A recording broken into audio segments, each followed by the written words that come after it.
गणेश जी ने घर का सबसे बड़ा बर्तन चूल्हे पर चढ़ाने को कहा। बुढ़िया ने बाल लीला समझते हुए घर का सबसे बड़ा भगोना उस पर चढ़ा दिया। कुछ ही देर में एक चमत्कार हुआ। गणेश जी के दिए चावल और दूध बढ़ गए और पूरा भगोना उससे भर गया।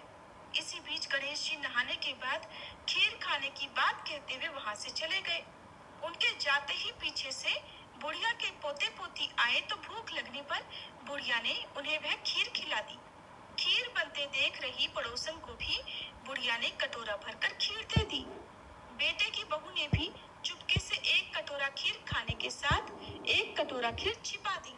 इसके बाद भूख लगी तो बुढ़िया ने भी खाने के लिए खीर हाथ में ले ली और बोली, आजा रे गणेशा, खीर खा ले। तभी गणेश जी वहां पहुंच गए और बोले कि मैंने तो खीर पहले ही खा ली। जब बुढ़िया ने पूछा कि कब खाई, तो वे कहने लगे, जब तेरे पोते पोती, पड़ोसन और बहू ने खाई तभी मेरा पेट भर गया। इसके बाद जब बुढ़िया ने बाकी बची खीर के उपयोग के बारे में पूछा तो गणेश जी ने उसे नगर में बांटने को कहा। जब बुढ़िया ने खीर बांटी तो राजा को भी इसका पता लग गया। इस पर उसने बुढ़िया को अपने दरबार में बुला लिया। सारा हाल जानकर उसने बुढ़िया की खीर का भगोना अपने पास मंगा लिया। पर राजा के महल में जैसे ही वह पहुंचा उसमें कीड़े मकोड़े और जहरीले जानवर गिर गए। ये देखकर राजा ने वह बर्तन वापस बुढ़िया को दे दिया और उसके घर ले जाते ही वापस वह पहले जैसा हो गया।